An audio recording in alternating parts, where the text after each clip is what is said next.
Bum, bum, bum, bum, bum, bum, bum, bum, bum, bum, bum, bum, bum, bum, bum.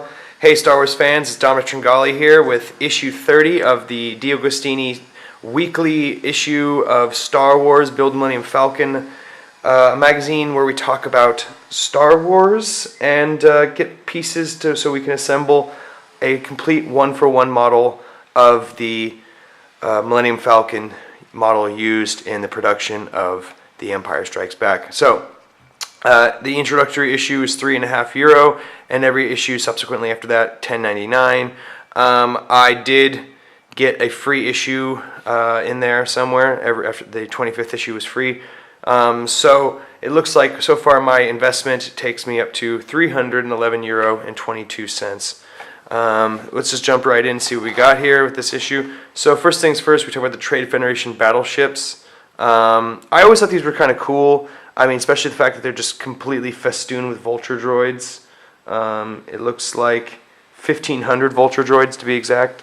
So I always thought that these ships were pretty menacing. Dug them. Of course, Newt Gunray of the Nemoidians. So those guys who control the ship, they're cyborgs. He's like, they're in the ventilation shaft. You know, those guys with the robot synthesizer voice. Yeah. Fatal flaws, of course, that they tend to just explode if you hit the power core, like so many. It seems like that is a standard tactic in the Star Wars universe, is just target the power core and the whole thing just blows up.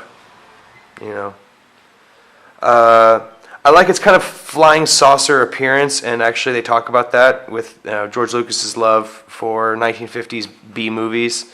So I guess it's kind of an homage. And then we go to the planet of Utapau,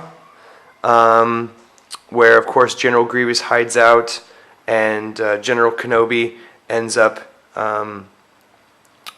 killing him with a blaster pistol.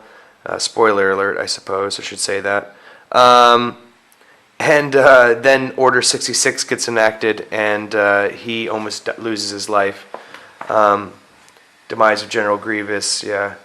So it was kind of an interesting read about the planet's involvement with the Clone Wars, but ultimately not one of those things that I found, imperative to talk about. And of course, then we talk about the artificial gravity generators, which any sci-fi needs to explain artificial gravity, and it's pretty interesting. I didn't know that was how the science of Star Wars works, but apparently there is a gravity field that gets generated artificially with some sort of device. But of course, you can turn the gravity lower if you come from a planet where you have a lower gravity, and it's adjustable depending on how much you want to push on yourself.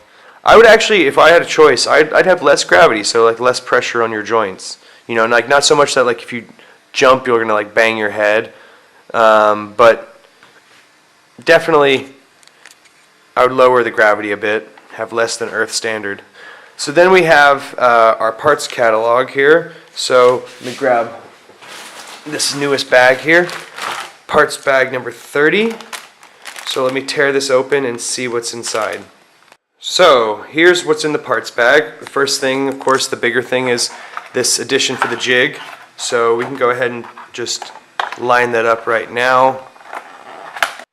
Next is this whole piece. It's one of those pieces that's rather plain, so I'm hoping that we'll be adding more details to it later. I'm not doing anything with that today, so that'll go to the wayside with the other pieces. So I'm going to open this bag of framing pieces I got today, and I'll be taking this piece right here, framing piece number 35, and I will be attaching it right here and right here. So let's go ahead and do that first. Steps 3 and 4 have me taking this piece and attaching it here and here. So I'll go ahead and do that next and show you what it looks like when I'm finished. Step 5 and 6 having me put this piece, framing piece number 36, and attaching it like so to these 2 points right here. So I'll go ahead and do that and show you what it looks like when I'm all finished. I mean, you'll have a general idea already. So after step 6, this is what it looks like. Step 7 had me assembling this rib. Step 8 has me fitting it into the ring itself and right here. And then step 9 and 10 and 11 have me just attaching it into place at these 5 points. So I'll go ahead and do that, and I'll show you what it looks like when I'm all finished with this particular issue.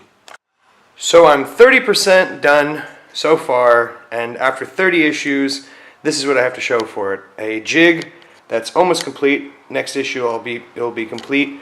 A lower frame, which is 2/3 complete, and big old freezer bag full of hull plating that's going to go on it eventually. A completed cockpit that does light up, this top piece with its cannon, and this stately cutaway diorama that's going to go inside eventually. So, I mean, got quite a bit of pieces here so far completed, but there's, obviously, the majority of the work still left to do. So I look forward to that. So speaking of what I look forward to, issue 31, I'll be getting that last piece of jig. I'll be getting 2 more framing pieces to go with the extra framing piece I have right now. So I'll be doing more framing just like I did today with issue 31. And I'd probably at that point be about 70% done with the bottom frame. So looking forward to that. No question of the day, but like always, I'm going to remind you guys, if you're not already subscribed, to please click that red subscribe button down below. Hit the thumbs up button if you want to show the channel a little love, and tell me that you are enjoying what you see on the reg. Check out our other 29 episodes that you may have missed out on. And guys, I'll be seeing you for issue number 31 next week. Take care!